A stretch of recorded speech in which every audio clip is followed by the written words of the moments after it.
एक गांव में दो लड़की लड़का शादी कर लेते हैं और फिर गांव के अंदर ही रहने लगते हैं। इसीलिए गांव का सरपंच अपने एक आदमी को उस लड़के के बाप के पास भेजता है और एक संदेशा भिजवाता है। वो आदमी कहता है कि आपके बेटे ने गांव की ही एक लड़की से शादी कर ली है और वो उससे शादी करने के बाद गांव के अंदर ही रह रहा है। आप ऐसा करो, अपने बेटा और बेटी से कहो कि इस गांव को छोड़ के कहीं और चले जाएं। अगर वो यहाँ पे रहेंगे तो इस गांव की लड़कियों के ऊपर गलत छाप जाएगी और गांव में कुछ भी हो सकता है। अगर आपके बेटा और बहू के साथ कुछ गलत होगा तो उसकी जिम्मेदारी आपकी खुद की होगी। अब ये वाली बात जैसे ही उस लड़के का बाप सुनता है तो वो सोचने पर मजबूर हो जाता है, क्योंकि अब उसे अपने बेटे और बहू को गांव से बाहर भेजना पड़ेगा, क्योंकि गांव वाले ये चाहते नहीं है कि उसका बेटा और उसकी बहू इसी गांव में रहें। दरअसल दोस्तों, ऐसा इसलिए हुआ था कि इस गांव के अंदर एक कत्ल हो चुका था और उस कत्ल की वजह से सरपंच के ऊपर पूरी जिम्मेदारी आ गई थी। गांव में बार बार पुलिस आ रही थी, सरपंच से पूछ रही थी, गांव वाले लोगों से पूछताछ कर रही थी। अब इसीलिए सरपंच ने ये वाला फैसला उस लड़के के बाप के पास भिजवाया कि आप अपने बेटे और बहू को गांव से बाहर भिजवा दें। दोस्तों, आज की कहानी से ये जानेंगे कि आखिर ये कत्ल किसका हुआ था और सरपंच को किस किस को जवाब देना पड़ा था, क्या बात हुई थी। आज की कहानी से यही जानेंगे। तो दोस्तों, कहानी शुरू करूंगा उससे पहले मैं बस आपसे यही कहना चाहूँगा कि अगर आप मेरे चैनल पर नए हैं तो चैनल को जल्दी से सब्सक्राइब कर दीजिएगा, ताकि रोजाना रात को 8 बजे मैं आपके लिए एक सच्ची घटना की कहानी लेकर आ सकूं। नमस्कार दोस्तों, मैं गौरव शर्मा और आप देख रहे हैं गौरव शर्मा सफर। दोस्तों, आज की जो सच्ची घटना मैं आपको सुनाने जा रहा हूं, ये सच्ची घटना शुरू होती है हरियाणा प्रदेश के रोहतक जिले से और रोहतक जिले का ही एक गांव लगता है जिसका नाम है कहानी। दरअसल मैं बात कर रहा हूं 19 नवंबर 2025 की शाम लगभग 9 बजे के आसपास का समय होता है। इस गांव के अंदर निर्मला देवी का घर है। निर्मला देवी के घर के बाहर क्या होता है दोस्तों, अचानक से ही कुत्ते भौंक रहे होते हैं और बहुत सारे कुत्ते एक साथ भौंक रहे होते हैं। रात का समय था, इसीलिए निर्मला देवी क्या करती है, अपने छोटे बेटे साहिल से कहती है कि साहिल जरा बाहर देखना, घर के बाहर इतने सारे कुत्ते क्यों भौंक रहे हैं, क्या बात है, और सारे कुत्ते हमारे घर के बाहर ही क्यों भौंक रहे हैं। इसीलिए साहिल क्या करता है, अपनी जेब से मोबाइल निकालता है और जो घर के बाहर सीसीटीवी कैमरे लगे थे उन कैमरों की फुटेज को चेक करने लगता है। और जब वो फुटेज को चेक करता है तो वो देखता है कि घर के बाहर 3-4 लोग हैं जो कि इनके घर के बाहर ही घूम रहे हैं। इसीलिए साहिल अपनी माँ से कहता है कि माँ, हमारे घर के बाहर 3-4 लोग घूम रहे हैं, आप ऐसा करो जल्दी से जाके दरवाजे को चेक कर लो, वो सही से लग रहे हैं कि नहीं लग रहे, कहीं ऐसा तो नहीं है 3-4 लोग हमारे घर में ही आना चाहते हो। अब उसकी माँ जाती है, सभी दरवाजों को अच्छी तरह से चेक करती है, बंद करती है और आ जाती है। अब दोस्तों, इसके बाद क्या होता है, दरअसल उस समय पे निर्मला देवी के घर में उसका छोटा बेटा साहिल और उसके बगल वाले कमरे में साहिल की बहन शबनम और उसके बगल वाले कमरे में साहिल की भाभी सपना सो रही थी। और सपना की तबीयत बहुत ज़्यादा ख़राब थी और साहिल, उसकी माँ और उसका भतीजा और घर में एक आध सदस्य और था। ये 3-4 लोग जो हैं एक ही कमरे में बैठे हुए थे और मोबाइल में देख रहे थे कि बाहर जो लोग घूम रहे हैं वो कर क्या रहे हैं। वो देखते हैं कि जो बाहर लोग घूम रहे थे वो उनके घर में घुसने की कोशिश कर रहे थे और इतनी ही देर में वो इनके घर में घुस भी जाते हैं। अब वो लोग इनके घर में घुस जाते हैं, ये लोग अपने मोबाइल पे देख रहे थे।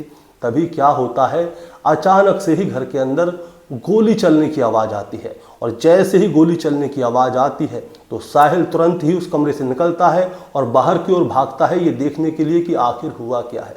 तो वो जाके देखता है कि जो उसकी भाभी सपना है, जो अपने कमरे में सो रही थी तबीयत खराब होने की वजह से, उसके कमरे के बाहर 3-4 लोग खड़े हुए हैं और सपना में गोली मार दी है। अब साहिल भागा भागा उन लोगों की तरफ जाता है।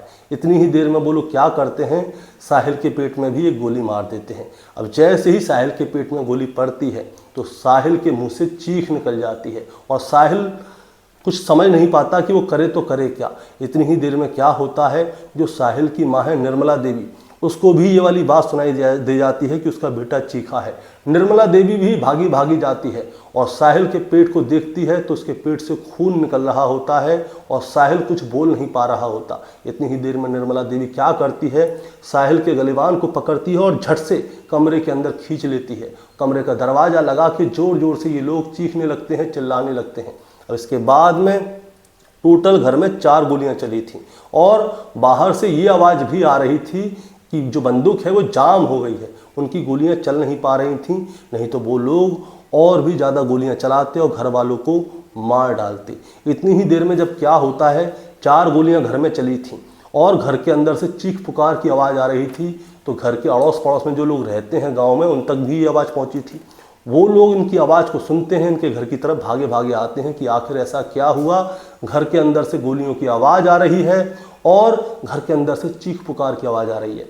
अब जब गांव वाले भागे भागे आते हैं तो जो 3-4 हत्यारे घर के अंदर घुसे हुए थे, वो लोग ये चीज़ देख लेते हैं कि गांव वाले आ रहे हैं, इसीलिए ये लोग क्या करते हैं, ये जिस रास्ते से आए थे उसी रास्ते से भाग जाते हैं। दरअसल ये 3-4 हत्यारे जो घर के अंदर आए थे, वो पड़ोस में एक स्कूल है, स्कूल की बाउंड्री को फलांग के इनके घर के अंदर घुसे थे। अब ये 3-4 लोग भाग जाते हैं। अब जो गांव वाले होते हैं वो घर के अंदर घुसते हैं और वो देखते हैं कि आखिर यहाँ पे हुआ क्या। वो लोग देखते हैं कि साहिल की माँ के हाथों में साहिल पड़ा हुआ है और वो तड़प रहा है, उसके पेट से खून बह रहा है। और जो बगल वाला कमरा है जिसमें उसकी भाभी सपना सो रही थी, सपना को भी गोली पड़ी है और वो मर चुकी है। इतनी ही देर में गांव वाले क्या करते हैं, तुरंत ही पुलिस को फ़ोन कर देते हैं। पुलिस मौके पर पहुंचती है और साहिल और सपना जो है, इन दोनों को उठा के सीधे हॉस्पिटल PGI रोहतक भेजती है। वहां पे जाके पता चलता है कि जो सपना है वो हॉस्पिटल आने से पहले ही मर चुकी है और जो साहिल है उसके पेट में गोली पड़ी है। इसीलिए वो लोग क्या करते हैं, साहिल को भर्ती कर लेते हैं और फिर उसका इलाज चलता है और पूरे 3 घंटे तक डॉक्टर उसका इलाज करते हैं। इसके बाद में उसके पेट से गोली निकाली जाती है। अब दोस्तों होता क्या है, पुलिस वाले साहिल की मां निर्मला देवी के पास जाते हैं और उससे पूछते हैं कि क्या हुआ था, पूरी कहानी बताओ। निर्मला देवी पूरी बात बता देती है और CCTV की फुटेज भी दिखाती है। अब CCTV की फुटेज में 3-4 लोग दिख रहे थे। अब ये लोग कौन हैं, कहाँ से आए, इसके बारे में जानकारी होनी चाहिए। गांव के लोगों से पूछताछ होती है, गांव वालों को इसके बारे में कुछ नहीं पता। अब इसके बाद क्या होता है दोस्तों, जो CCTV फुटेज है वो गांव वालों को दिखाई जाती है कि इनमें से अगर आप किसी को पहचान सको तो पहचानो। अब गांव वाले एक एक करके उन लोगों को देखते हैं, उनकी कद काठी को देखते हैं, चाल ढाल को देखते हैं, उनके शरीर की बनावट को देखते हैं और जब ये सारी चीज़ देखी जाती हैं तो पता चलता है कि इनमें से एक लड़का जो है इसी गाँव का है, जिसका नाम है संजू। संजू अपने साथियों के साथ ही निर्मला देवी के घर के अंदर घुसा था और उसी ने ये गोलीकांड किया था। अब ये जानना पड़ता है, पुलिस वाले ये जानना चाहते थे कि आखिर संजू ने इनके घर में घुस के इनकी बहू और इनके छोटे बेटे की हत्या की तो की क्यों। और जब पुलिस वालों ने इस पूरे राज को खोलना चाहा तो उनके सामने एक कहानी निकल के आती है और कहानी आज से कई साल पहले की होती है। दरअसल दोस्तों ये कहानी शुरू होती है सपना से। सपना जब छोटी थी तो उसका कक्षा 7 में एडमिशन हुआ था गांव के ही एक स्कूल के अंदर और जब उसका एडमिशन हुआ था तो उसी क्लास में सूरज नाम का एक लड़का पढ़ता था। अब सूरज और सपना एक ही क्लास में पढ़ते थे तो इन दोनों की दोस्ती हो जाती है। दोस्ती होने के बाद ये दोनों एक दूसरे की बहुत केयर करते थे और ख्याल रखते थे और एक साथ ही घर से आया करते थे और एक साथ ही स्कूल घर से जाया करते थे। अब कक्षा 8 में आ जाते हैं, 1 साल बीत जाती है और इनकी दोस्ती और भी ज़्यादा पक्की हो जाती है और जब इनकी दोस्ती और ज़्यादा पक्की हो जाती है तो जो क्लास के बच्चे थे वो लोग इन दोनों को देखा करते थे कि ये दोनों एक साथ ही रहते हैं। इसीलिए क्लास में ये शोर हो गया था कि सूरज और सपना जो है एक दूसरे से प्यार करते हैं और ये दोनों एक दूसरे के साथ ही रहते हैं। अब जैसे जैसे क्लास में शोर होना शुरू हुआ तो ये शोर क्लास से बाहर तक निकल गया और ये शोर क्लास से बाहर निकल के जो सूरज है उसके परिवार तक पहुंच गया कि सूरज जो है सपना नाम की लड़की से प्यार करता है और उसी के साथ घूमता है। अब सूरज के जो परिवार वाले हैं, उसकी माँ पिता, वो लोग सूरज से पूछते हैं कि क्या बात है, तो सूरज कोई जवाब नहीं देता। इसके बाद वो लोग सूरज को टाइट करते हैं और फिर जो सूरज की माँ है वो सपना की माँ के पास जाती है और उनसे जाके कहती है कि आप अपनी बेटी को सुधारिए, वो हमारे बेटे को प्यार में फंसा रही है। हमने अपने बेटे को टाइट कर दिया है और अब आपकी बारी है, अपनी बेटी को फंसाओ, कहीं ऐसा ना हो, अपनी बेटी को समझाओ, कहीं ऐसा ना हो कि आगे जाके ये आपकी बेटी और हमारा बेटा आगे जाके कोई बड़ा कांड कर दें। इसीलिए क्या होता है दोस्तों, सूरज का एक छोटा भाई भी होता है साहिल भी उसी स्कूल में पढ़ता था। इसके बाद में क्या होता है, उसके परिवार वाले जो हैं सूरज और साहिल की पढ़ाई को वहीं पे रोक देते हैं।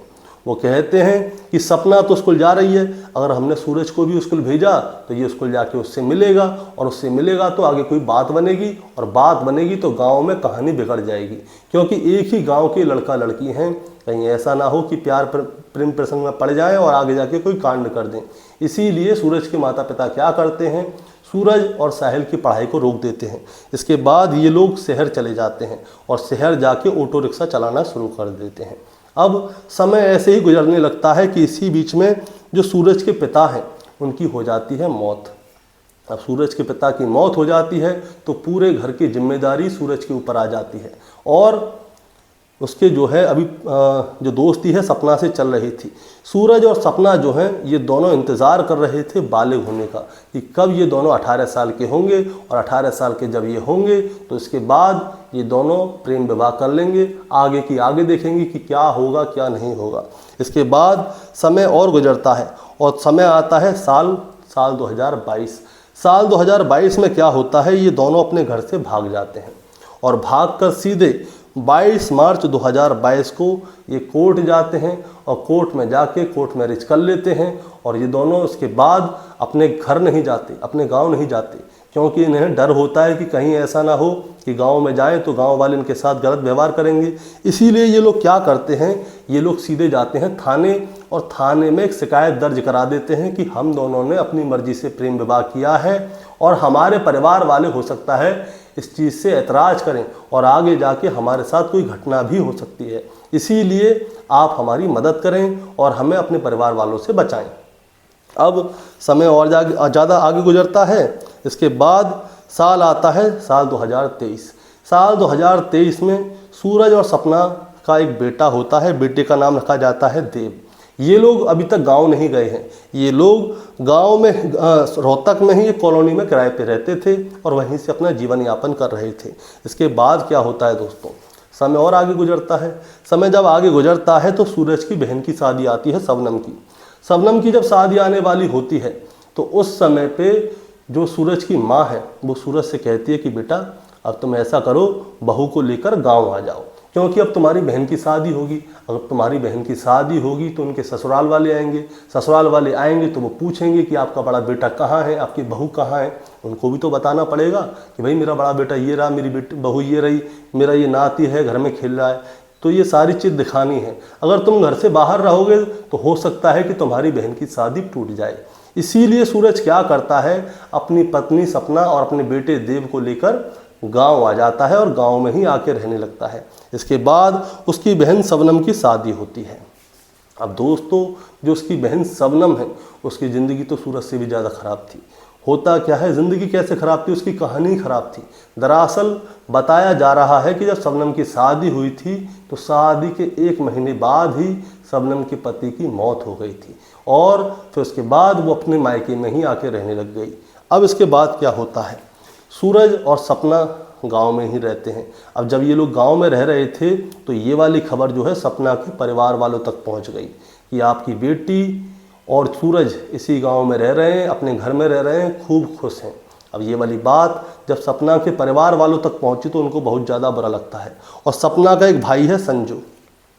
संजू जब भी गाँव से निकलता था तो संजू से क्या है, उसके यार दोस्त मज़े लिया करते थे कि हाँ भाई तेरी बहन और जीजा तो गांव में ही आ गए, उनका बच्चा भी हो गया है। यानी कि गांव के लोग, उसके यार दोस्त और जो आसपास के जो लोग थे वो संजू को चिढ़ाया करते थे कि तेरी बहन घर से भागी थी और अब वो गांव में ही आके रह रही है और तुम लोगों को बिल्कुल भी शर्म नहीं आ रही। ये वाली बात संजू को बहुत ज़्यादा चुभा करती थी।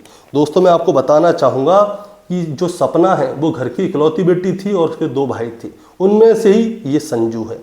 अब संजू को क्या है, ये वाली बात बहुत ज़्यादा बुरी लग जाती है और वो मन ही मन में ठान लेता है कि वो सपना और सूरज को जान से मार डालेगा। लेकिन मारे तो कैसे मारे, इसीलिए वो गांव के ही एक आपराधिक एक व्यक्ति से मिलता है और वो व्यक्ति ही उसे हथियार प्रोवाइड कराता है। इसके बाद संजू अपने कुछ दोस्तों को इकट्ठा करता है और उनसे बात करता है कि मुझे सपना और सूरज की हत्या करनी है, क्योंकि मैं नहीं चाहता कि वो लोग इस गांव में रहें, क्योंकि जब तक वो लोग मेरी आंखों के सामने आते रहेंगे मेरे अंदर आग लगती रहेगी। इसीलिए संजू के दोस्त भी उसका साथ देने के लिए तैयार हो जाते हैं। फिर ये लोग क्या करते हैं, ये लोग रेकी करना शुरू करते हैं सूरज के घर की, कि सपना किस समय जागती है, किस समय उठती है, कहाँ जाती है, कहाँ आती है, घर में किसका आना जाना है, ये सारी चीज़ की रेकी कर लेते हैं। और 20 दिन तक रेकी करने के बाद इन्हें मौका मिलता है 19 नवंबर 2025 को। 19 नवंबर 2025 की रात को ये लोग सूरज के घर में घुस जाते हैं और घुस के वहाँ पे गोली कांड कर देते हैं। दोस्तों, मैं बताना चाहूँगा कौन कौन था। इसमें पहला था संजू, जो कि सपना का भाई था, उसका दोस्त राहुल, अंकित और गौरव। ये टोटल 4 लोग थे और चारों लोग वहाँ पे गोली कांड करके भाग जाते हैं। ये लोग पहले ही ठान के आए थे कि सपना और संजू को जान से ख़त्म कर देंगे। साहिल के लिए इन्होंने कुछ भी नहीं सोचा था, लेकिन साहिल वहाँ पे आ गया था, इसलिए इनको गोली चलानी पड़ी और वो गोली साहिल के पेट में लग गई। इन लोगों ने टोटल 4 गोलियाँ चलाई थी।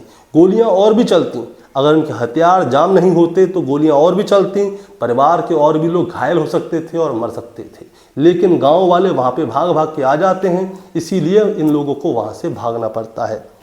अब इनको सिर्फ कुछ ही घंटे बीतते हैं, 24 घंटे भी नहीं होते, उसके अंदर ही पुलिस वालों को सारी कहानी पता चल जाती है कि संजू ने इसलिए अपनी बहन और जीजा में गोली मारने की प्लानिंग की थी। जीजा तो उस समय था नहीं, यानी कि जो सूरज है वो शहर गया हुआ था ऑटो चलाने। जिस समय पे ये लोग घर में आए थे, इन लोगों ने रेकी की, लेकिन रेकी में ये जान नहीं पाए कि सूरज घर पे है या नहीं है। उस समय सिर्फ सपना थी और परिवार के और लोग थे। अब सूरज शहर गया हुआ था, घर पे था उसका भाई साहिल, साहिल में गोली पड़ चुकी थी। अब इसके बाद में पुलिस जो है संजू को ढूंढना शुरू करती है और लाडौत रोड पर संजू की खबर मिलती है कि लाडौत रोड पर संजू और उसके दोस्त हैं। तो पुलिस वाले क्या करते हैं, वहाँ पे घेरा बनाते हैं और इन लोगों को गिरफ्तार करने जाते हैं। लेकिन संजू और उसके दोस्त पुलिस वालों के ऊपर फायर कर देते हैं। और जब संजू और उसके दोस्त पुलिस वालों के ऊपर फायर करते हैं तो जवाबी कार्रवाई में पुलिस भी फायर करती है और वहाँ पे इन चारों का हाफ एनकाउंटर हो जाता है, यानी कि इन चारों के पैरों में गोली पड़ जाती है। फिर इनको भी हॉस्पिटल में भर्ती कराया जाता है, गिरफ्तार करके जेल भेज दिया जाता है। दोस्तों, इस कहानी को सुनाने का मतलब आपको परेशान करना या विचलित करना बिल्कुल नहीं है, बस आपको बताना है और जताना है कि अभी भी बहुत सारे गाँवों में ऑनर किलिंग हो रही है। देश चाहे कितना भी आगे चले जाए, लेकिन आज भी बहुत सारे गांव ऐसे हैं वहाँ पे मान मर्यादा सारी चीज़ें देखी जाती हैं। और ये भी देखा जाता है कि गांव का लड़का गांव की लड़की से शादी ना कर ले। और हरियाणा अभी इस चीज़ में बहुत आगे है, चाहे देश चांद पे पहुँच जाए, चाहे कहीं भी पहुँच जाए, लेकिन ये चीज़ है। जब सपना मरी थी तो उसका पार्थिव शरीर जो है गाँव लाया गया था, और जब गाँव लाया गया था तो उसका अंतिम संस्कार उसके पति सूरज ने ही किया था। इसके बाद ये वाली कहानी पूरे हरियाणा में फैल जाती है, और जब हरियाणा में फैल जाती है तो सभी लोग इस कहानी को सुनकर और पढ़कर बहुत ज़्यादा चौंक जाते हैं। और फिर जो इस गांव का सरपंच है उसके ऊपर प्रेशर आता है कि आपके होते सोते इस गांव में ऐसा कैसे हो गया। और इसी के साथ एक और बात पता चलती है कि इसी गांव में सूरज और सपना तो थे ही, लेकिन इस गांव में एक और जोड़ा ऐसा है जो कि लव मैरिज करके गांव का ही लड़का है, गांव की ही लड़की है और गांव में ही रह रहे हैं। इसीलिए 22 नवंबर 2025 को सरपंच अपना एक आदमी भेजता है उस परिवार के पास और उनसे जाके कहता है कि आपका बेटा और आपकी बहू इसी गांव में रह रहे हैं और ये दोनों लव मैरिज करके रह रहे हैं, इनको ऐसा करो यहाँ से कहीं बाहर भेज दो, नहीं तो कुछ ऐसा हो जाएगा जैसा सूरज और सपना के साथ हुआ है। क्योंकि अब गांव के सरपंच की जिम्मेदारी बन चुकी थी कि गांव में ऐसी कोई घटना ना हो। दोस्तों, इस कहानी के लिए आपका क्या कहना है आप ज़रा हमें कमेंट में बताएं। चैनल पे नए हैं तो सब्सक्राइब करके जाएं ताकि रोज़ाना रात को 8 बजे मैं आपके लिए एक सच्ची घटना की कहानी लेकर आ सकूं। नमस्कार।